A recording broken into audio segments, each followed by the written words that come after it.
இயேசுவின் வருகை நெருங்கிடுதே, அவர் சொன்ன வார்த்தைகள் நிறைவேறுதே. இயேசுவின் வருகை நெருங்கிடுதே, அவர் சொன்ன வார்த்தைகள் நிறைவேறுதே. ஆயத்தமா ஆயத்தமா, இயேசுவை சந்திக்க ஆயத்தமா. ஆண்டவராய் இயேசு கிறிஸ்துவ நாமம் மையப்படுவதாக. கடைசி கால சீயோன் ஊழியங்கள் மூலமாக சீயோன் மலை நிகழ்ச்சிகளிலே ஆண்டுடைய வார்த்தைகளை கொடுத்து ஜெபிப்பதிலே நான் மகிழ்ச்சி அடைகிறேன். நம்முடைய ஆண்டவர் நம்முடைய அலைச்சல்களை அறிந்திருக்கிறார்.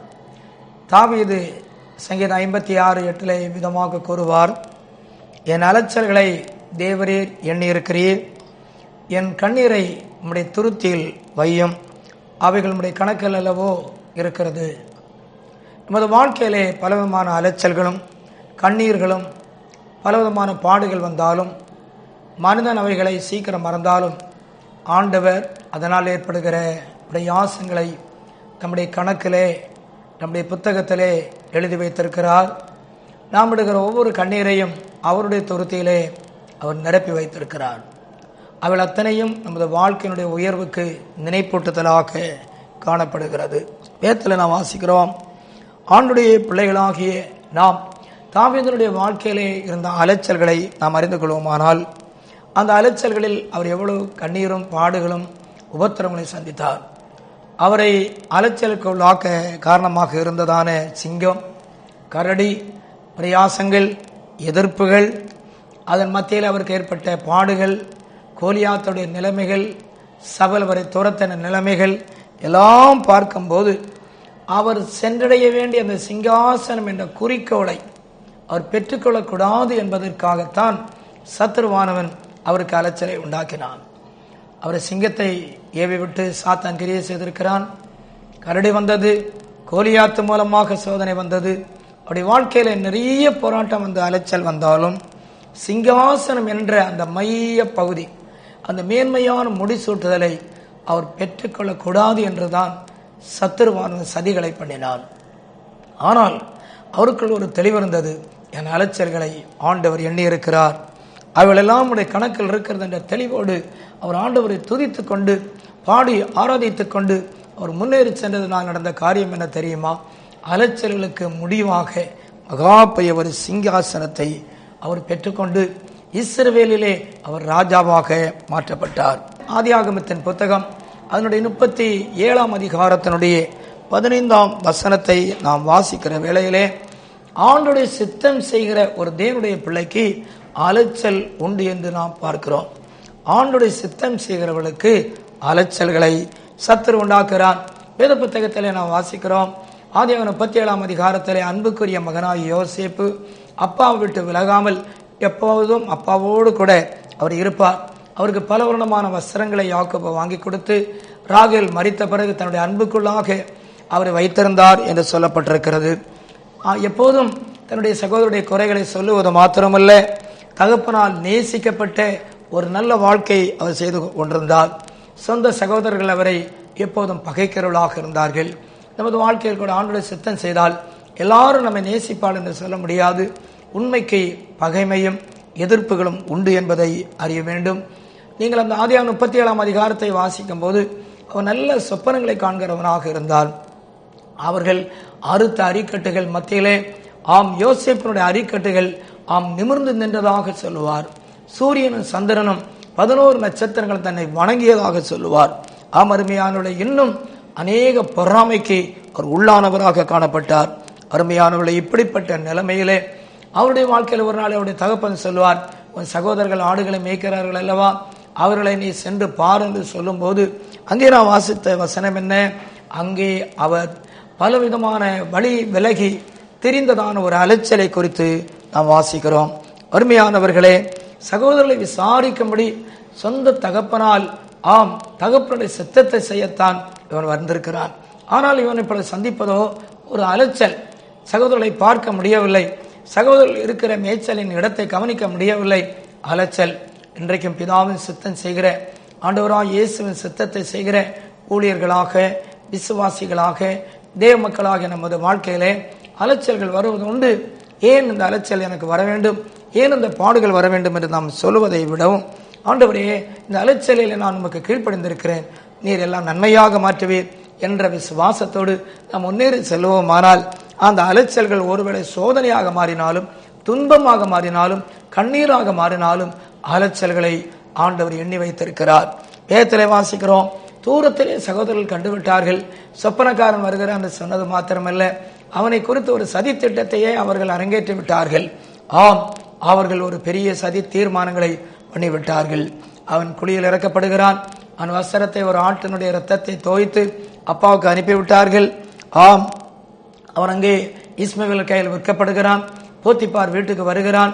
அங்கு அவனுக்கு ஏற்படுகிற சோதனை, சிறைச்சாலைக்கு போகிற நிலைமை, வாழ்க்கை அலைச்சல். ஆண்டவர் எண்ணி இருக்கிறார். ஆமரிமையானவர்களே, 105ஆம் சங்கீதத்திலே வாசிக்கிறோம், ஆம், கர்த்தர் சொன்ன வார்த்தை நிறைவேறுகிற வரையிலும் விலங்கு போட்டு ஒடுக்கினார்கள். ஆம், கர்த்தர் எண்ணிக்கொண்டே இருக்கிறார். அவருடைய வார்த்தை புடமிட்டு கொண்டே இருக்கிறது. ஆம், அவன் பாடுபட வேண்டிய அலைச்சலின் காலங்கள் அவனுடைய வாழ்க்கையை புடமிடுகிறதாகத்தான் 105 அதனுடைய 18-19 வசனங்களிலே நாம் வாசிக்கிறோம். இன்றைக்கு அருமையானவர்களே, நீங்கள் அநியாயமாய் பாதிக்கப்பட்டிருக்கலாம், அவசியம் இல்லாமல் நீங்கள் ஒரு பெரிய தோல்வியை சந்தித்திருக்கலாம், ஏமாற்றப்பட்டிருக்கலாம், வஞ்சிக்கப்பட்டிருக்கலாம். கலங்காதிருங்கள், உங்கள் அலைச்சல்களை ஆண்டவர் எண்ணி இருக்கிறார். நமது வாழ்க்கையிலே, ஆம், இந்த அலைச்சல்கள் மத்தியிலே, ஆம், நேசித்ததான யாக்கோபு அழுது கொண்டே இருக்கிறார்.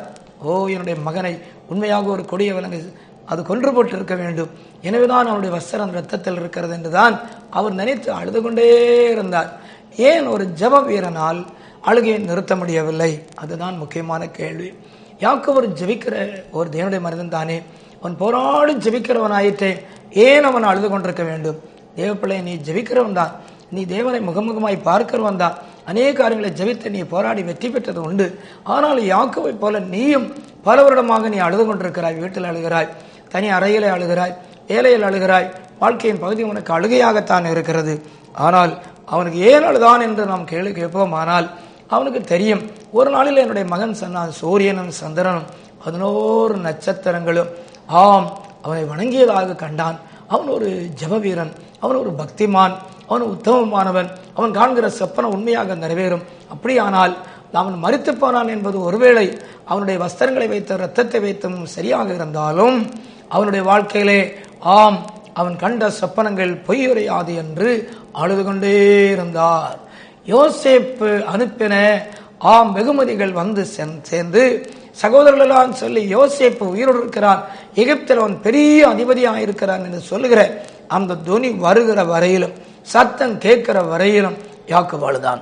அருமையானவர்களே, நல்ல தரிசனங்களை காண்கிறவர்கள், நல்ல வெளிப்பாடு பெற்றவர்கள் சூழ்நிலை கண்டு பயப்பட மாட்டார்கள். தங்கள் வாழ்க்கையில் சந்திக்கிற பிரச்சனையை கண்டு ஏமாந்து போக மாட்டார்கள். இல்லை, யாக்கோபு தெரிய மகன் கண்ட சொப்பனம் நிறைவேறும். வேதத்திலே ஒரு அழகான வசனம் என்று தாமதித்தாலும் காத்திரு, தாமதிப்பதில்லை, நிச்சயமாய் வரும், அது பொய் சொல்லாது. உங்கள் வாழ்க்கையில இன்றைக்கு ஆண்டவர் அலைச்சல்களை அறிந்திருக்கிறார். இந்த அலைச்சல்கள் ஏற்ற வேளையிலே இயேசு நீக்குவார். இன்றைக்கு இந்த அருமையான வேளையிலே அலைச்சல்கள் நீங்க வேண்டும் என்று நீங்க ஜெபிக்கிறீர்களா?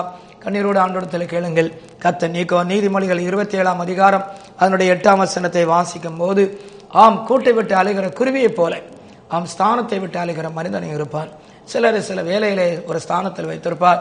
குடும்பத்திலே தகப்பன் தாய் ஒரு ஸ்தானத்தில் இருப்பார்கள், பிள்ளைகள் ஒரு ஸ்தானத்தில் இருப்பார்கள். கட்டகுமாரனை போல சூழ்நிலைகளால் பாதிக்கப்பட்டு ஓடுகிற பிள்ளைகள் உண்டு, பெற்றோர் உண்டு. வாழ்க்கையிலே ஏமாற்றப்பட்டு வஞ்சிக்கப்பட்டு பின்பு தங்களை குறித்து நினைக்கிறது உண்டு. என்று ஒரு ஸ்தானத்தை விடாதே, ஊழியக்காரனை உன் ஸ்தானத்தை விடாதே, பெற்றோரை உங்கள் ஸ்தானத்தை விடாதீர்கள், பிள்ளைகளே உங்கள் அருமையான ஸ்தானத்தை விடாதீர்கள், வாலிபனை உன் பதவி உன் பொறுப்பு என்ற ஸ்தானத்தை விடாதே. நீ அதில் உண்மையாய் இருப்பாயானால் கர்த்தர் ஒரு நாளும் உன்னை வெட்கப்படுத்த மாட்டார்.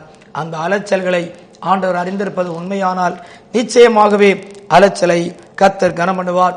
நாம் முடிக்க போறோம். என்னாகும் 32ஆம் அதிகாரம் 13ஆம் வசனத்திலே நாம் வாசிக்கிறோம், வாக்குத்தத்தம் பண்ணப்பட்ட ஜனங்கள் அலைந்தார்கள். ஆம், ஒரு அலைச்சல் வந்தது. ஏன் அலைச்சல் வந்தது? அவிசுவாசத்தினால் அலைச்சல் வந்தது. ஏன் அலைச்சல் வந்தது? கலகத்தினால். இன்றைக்கு அநேகருடைய வாழ்க்கையில் ஆண்டவர் அழைத்தது கானானுக்கு, ஆனால் இவர்களுக்கு அவிசுவாசம். ஏன் கானானுக்கு முன்பாக தங்களுடைய வாழ்க்கையிலே யோர்தானை கடக்க வேண்டும், ஏன் இப்படிப்பட்டதான எரிகோ இருக்க வேண்டும் என்று அலைச்சல்களை சந்திப்பது உண்டு. அருமையானவர்களே, தேவன் அலைச்சல்களை அறிந்திருக்கிறார். இன்றைக்கு அந்த அலைச்சலுக்கு நீங்கள் கீழ்ப்படிவீர்களானால், தேவ சத்தத்துக்கு ஒப்புக் கொடுப்பீர்களானால் ஒரு பெரிய விடுதலை கொடுப்பார், ஒரு பெரிய ஆசீர்வாதத்தை கொடுப்பார். நாம் ஜெபிப்போமா? எங்கள் நல்ல ஆண்டவரே, பரலோகத்தின் பிதாவே, தேவரே, நான் அலைச்சல்களை அறிந்திருக்கிறேன். ஆண்டவரே, என் கண்ணீர் எல்லாம் திருத்தியில் வைத்திருக்கிறேன். அவளெல்லாம் உடைய கணக்கில் இருக்கிறது. இந்த அருமையான வேளையிலே அலைச்சல்களோடு கண்ணீரோடு வந்திருக்கின்ற செய்தியை கவனித்துக் கொண்டிருக்கிற பிள்ளைகளுடைய வாழ்க்கையிலே அவருடைய கண்ணீரை துடைக்க மாட்டீரா? ஆகாரை போல் இருப்பார்களானால் ஒரு ஆசீர்வாதம் உண்டு. ஆண்டவர் யோசேப்பை போல் அலைச்சலை சந்தித்தது உண்டானால் கண்ணீர் துடைக்கப்படுவது மாத்திரமல்ல, சகோதரர்கள் வந்து ஆச்சரியப்படும்படி நீர் உயர்த்த போகிறீர். இன்றைக்கு ஆண்டவர் வாக்குத்தத்தம் பண்ணப்பட்ட பிள்ளைகள் அலைச்சலை சந்திப்பது உண்மையானால் கீழ்ப்படுதலோடு வர கிருபைதாரும். ஸ்தானத்தை விட்டு அலைகிற குருவியை போலல்ல, அலைச்சலுக்கு முடிவை கொடுக்கிற பரிசுத்த ஆவியானுடைய சமூகத்தில் இன்றைக்கு எங்களை சித்தம் செய்கிறோம் என்று சொல்ல கிருபைதாரும். பரிசுத்த பிதாவே, அலைச்சல் நிமித்தம் அந்த வியாதிகள், சோதனைகள், சிதறடிப்புகள், நஷ்டங்கள், கண்ணீர்கள் எல்லாவற்றையும் இன்றைக்கு நம்முடைய குமாரனாய் இயேசுவின் நாமத்தில் அவள் நீங்குவார்களாக. கர்த்தரை நம்புகிறவன் செழிப்பான். வாழ்க்கையில் ஒரு உயர்வு, வாழ்க்கையில் ஒரு மேன்மை, வாழ்க்கையில் ஒரு அற்புதம் நடைபெறுவதாக. அவளுடைய அலைச்சல் காரணமான வியாதிகள் இருக்குமானால் இன்றைக்கு வியாதி இருக்கிற இடங்களிலே நம்முடைய குணமாக்கும் வல்லமை இறங்குவதாக, சுகம் உண்டாவதாக, ஆரோக்கியம் உண்டாவதாக, அற்புத வல்லமை இப்பொழுது சிரசில் இறங்குவதாக. நீர் ஆசீர்வதியும். தேவரே, என் அலைச்சலை அறிந்திருக்கிறேன், என் கண்ணீரை துருத்தில் வைக்கிறேன். அவருடைய ஆசீர்வதியும் இயேசு நாமத்தில் பிதாவே. ஆண்டவர் உங்களை ஆசீர்வதிப்பார். தொடர்ந்து இந்த செய்திகளை ஒவ்வொரு திங்கட்கிழமையும் இதே நேரத்தில் பார்க்கவும் மற்றவர்களை அறிமுகப்படுத்தவும் அன்பாக வேண்டுகிறேன். ஆண்டவர் உங்களை